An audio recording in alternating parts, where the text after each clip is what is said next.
కృష్ణా జిల్లా ఉపాధ్యాయులందరికీ కూడా మీ కలెక్టర్ చేసే నమస్కారములు. ఈరోజు కృష్ణా జిల్లా యంత్రాంగం తరపున ప్రతి పాఠశాలలో కూడా ఒక వినూతనమైన కార్యక్రమానికి శ్రీకారం చుడుతున్నాము. ఆ కార్యక్రమం పేరు నాకు సాధ్యమే. ఏంటిది నాకు సాధ్యమే అని మీకు అర్థం అవ్వాలి అంటే మీరు ఒక కథ వినాలి. ఈ కథ తమిళనాడుకు చెందిన ప్రేమ్ గణపతి అనే ఒక సామాన్యుడి కథ. ఆయన సామాన్యుడిగా సాధారణంగా ఒక ఆర్థికంగా వెనుకబడిన కుటుంబంలో జన్మించి రెక్కాడితే కాని డొక్కాడని జీవితాన్ని ఎదుర్కొంటూ ఏదో కష్టపడి 10వ తరగతి వరకు చదువుకున్నారు. తర్వాత చెన్నైలో ఎవరో ఒక ఉద్యోగం ఇప్పిస్తానంటే చెన్నైకి వెళ్లారు. అక్కడి నుంచి ఇంకెవరో ముంబైలో ఒక ఉద్యోగం ఇప్పిస్తానంటే ఆశతో ముంబైకి వెళ్లిపోయారు. ముంబైలో ఉద్యోగం ఇప్పిస్తాను అని చెప్పిన మనిషి ముంబైకి వెళ్లిన తర్వాత వీడికి మోసం చేశారు.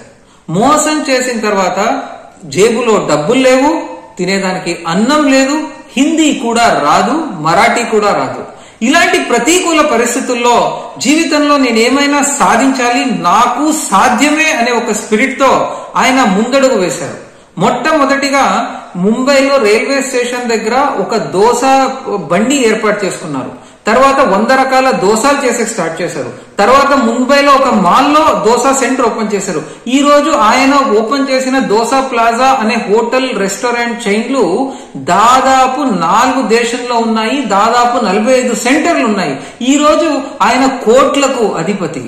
అంటే మనలాగే ఉంటూ మనలాగే సమస్యల్ని ఎదుర్కొంటూ అన్ని ప్రతికూల పరిస్థితులను కూడా అధిగమించి ప్రేమ్ గణపతి గారు విజయం సాధించినప్పుడు ఆ విజయం సాధించేది మనకు కూడా సాధ్యమే, నాకు కూడా సాధ్యమే అనే ఒక స్పిరిట్ ని అందరు పిల్లల్లో కూడాను పెట్టాలి అనే ఉద్దేశంతో నాకు సాధ్యమే కార్యక్రమం రూపొందించాను.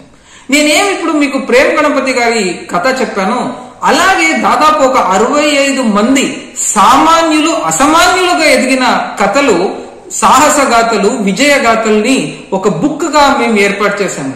ఇంగ్లీష్ లో చాలా successful famous author Rashmi Bansal గారి ఒక 4 బుక్స్ తీసుకొని ఒక 5 ఇంగ్లీష్ టీచర్స్ ని కూడాను దానికి ఒక టీం వేసి అవన్నీ చదివి వాళ్ళు దాన్ని సింప్లిఫై చేసి తెలుగులో ట్రాన్స్లేట్ చేసి ఒక బుక్ తయారు చేశారు.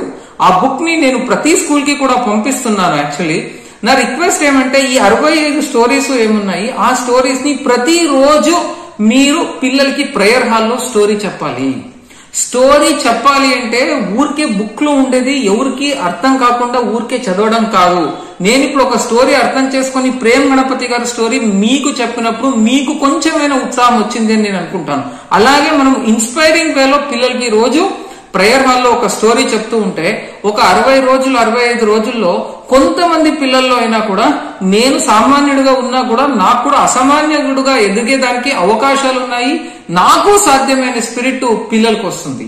సో దయచేసి మీరందరూ దీన్ని సీరియస్ గా తీసుకుంటూ ప్రతిరోజు ప్రేయర్ హాల్లో పిల్లలకి కథలు చెప్పి కొంతమంది పిల్లల్లో నాకు సాధ్యమైన స్పిరిట్ నింపుతూ రానున్న రోజుల్లో మన పిల్లల్ని వేర్వేరే రంగాల్లో పెద్ద పెద్ద స్థాయిలో రాణించేదానికి ఈ రోజే మనము మొదటి అడుగు వేస్తాము అని నేనైతే అనుకుంటున్నాను. Thank you.